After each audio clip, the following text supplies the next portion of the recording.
রাধে শ্যাম everyone. তো আজকে সকালে আমি ফোন করছি যে ডেকোরেটর মানে যে সাজাবে আমাদের উপরে ছাদে, মানে ফ্লাওয়ারের যেটা ডেকোরেশন হবে উনি। তো ওই দাদাটাকে ফোন করছিলাম, দাদাটা বললো যে আসতেছি। তো এখন ছাদের উপরে যেহেতু সম্পূর্ণ মেহেন্দি অ্যান্ড যা ফাংশন আছে উপরে ছাদে করা হবে, তো দাদাটা আসতেছে। দেখা যাক কি কয়, কোথায় কি করবে। অল্প তো আমি ভেবে রাখছি যে কোন জায়গায় কি করা হবে, তারপরও ওরা বেশি ভালো বুঝবে ওই ব্যাপারটা। তো বাস এই জায়গায় এদের নাটক চলছে, ওই জায়গায় মা বাসন মাজছে, এই জায়গায় মাখা খাচ্ছে। যারা কুঞ্জ সাজাইতে আসবে বিনা ফুলে 10,000 টাকা লাগে, ফুল ওরা দিবে না। তো ভূমিকা প্রিয়া পায় এত টাকা, তাহলে এই পুজোতে আমরাও বিয়া বসে আর কি করবো? হ্যাঁ কি হবে, সবাই একসাথে কয় 8,000 টাকা, 8,000 টাকা দিও। হ্যাঁ, এর কমে করা সম্ভব না, তারপরে ফুল আবার আমাদের আইনা দিতে হবে। আমার শরীরটা খারাপ লাগতেছে, তো আমি প্রিয়াকে বললাম একটু গরম জল করে আন। গরম জল করতে গেছে বেচারি, আমার বাড়িতে এসে নিজেই কাজ করতেছে।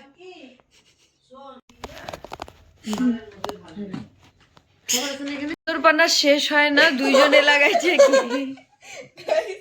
দিদিকে মাথা ব্যথাতে একটু ঘুম পড়াচ্ছি। হ্যাঁ হ্যাঁ বুঝছি।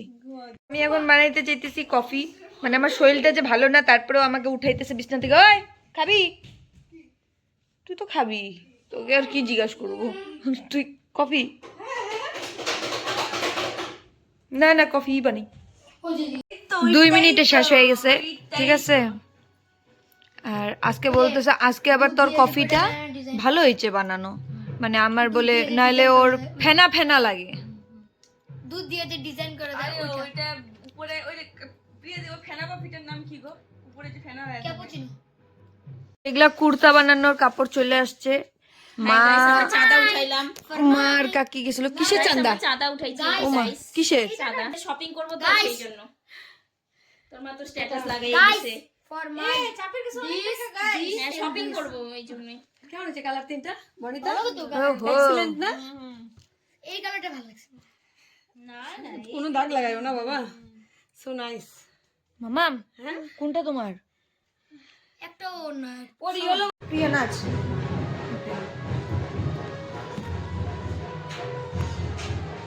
এই একটু পিৎজা খাওয়ার ইচ্ছা হয়েছে জন্য সবাই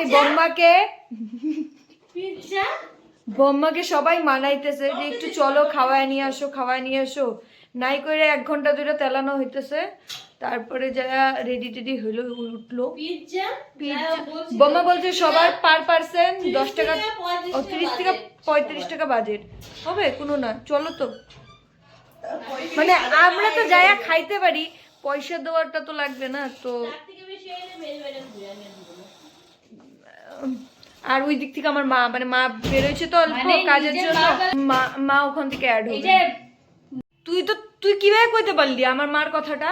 তোর মা না, ওর মা কথা বলছি। ওর মা তো তেলে ভাজা কি করলি, চাউমিন নিয়ে এসে খাওয়ায় দিবে, বলবে নে খা, কত খাবি খা। এক গাদা ওই যে হলুদ রঙের যে চাউমিনটা হয় নিয়ে আসবে। যা উঠ যা আর হরি কি রাম এত কথা যা। ওই লিটন আমি কি করমু? কতগুলো কুকুর দেখেন তো, সব বাচ্চা দিছে। রাম এতগুলা লিটন। আয় বিন্দু আয়, বিন্দু আয়, দৌড়াবি না মা গো এতগুলা। প্রোডাকশন বেশি হয়ে গেছে, বোম্মা আবার ভয় পাবে না। এখন চলছে এই জায়গায় খাওয়া দাওয়া শেষ, ঠিক আছে, গল্প চলছে, সবাই সবার মতন ব্যস্ত হয়ে গেছে মোবাইল নিয়ে। একটু এতক্ষণ গল্প চলতেছিল আমাদের। বোম্মার আজকে পয়সা শেষ।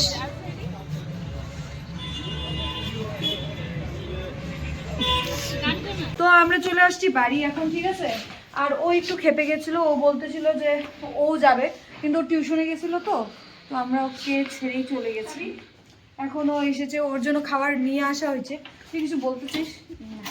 বলে দেবো, কোনো ইচ্ছা নেই, মানে খেপে গেছে একটু মার উপরে, কোনো ব্যাপার না, পটে যাবে। গাইস শিবম নতুন হেয়ার কাট লাগাইছে, বলো কেমন লাগছে? ও বো কিউটি, লাড্ডু হো গয়া। তারপর আমরা বাড়িতে এসে গান বাজিয়ে নাচি শুরু করে দিছি। অ্যাকচুয়ালি আমাদের কোনো অকেশন লাগেই না, বাড়িতে একটু পরপর গান বাজাই বোনরা এত ফুর্তি করি যে কোনো বাইরের মানুষের দরকারই পড়ে না, কোনো কারণ নেই, বাস মুড ভালো লাগতেছে না, বাস মুড ভালো লাগতেছে যে কোনো পরিস্থিতিতেই গান বাজায় নাচা শুরু করে দিই। আর তারপর ওই নাচানাচি করতে করতে দুইজনকে পুরা আমরা জ্বালাইতেছিলাম, বর্ণিতা আর আমি। তারপর আবার নাচানাচি শুরু, তারপর বুনুও আসছিল, ওকে নিয়ে পুরো নাচানাচি করতেছিলাম। ও অ্যাকচুয়ালি ছেলে টাইপ একটু, ও নাচানাচি মেয়ে ভালো পায় না, ভাইদের সাথে থাকে সবসময়, তো ওভাবে ও ছেলে জামা কাপড় মেয়েদের পরতে ভালো পায় না, বাট এখন অল্প অল্প শিখতেছে আর এই জায়গায় আমাদের সাথে নাচানাচি করতেছে। আর এখানে বিন্দু বলতেছে আর নাচবো না রে, আমার পেট ব্যথা করছে অনেক। আমাদের এখন খাওয়া দাওয়া হয়ে গেছে, আর এই জায়গায় পটলের মানে আমার পটলের আর ভাইয়ের প্রচণ্ড মারপিট একটু আগে লাগিয়ে যেতে নিছিল, তারপর থামাইলাম, আর এখনও ঠিক আছে। বলো ঠিক আছে? ঠিক আছে। আর আজকের ব্লগ এতটুকুই রইলো, ওর জন্য আশা ঠিক করি সবার ভালো লাগবে। যদি ভালো লাগা থাকে then please like share subscribe to my channel. Thank you, bye bye. আর এই জায়গায় আমার বান্ধবী ব্যস্ত। Bye guys, good night.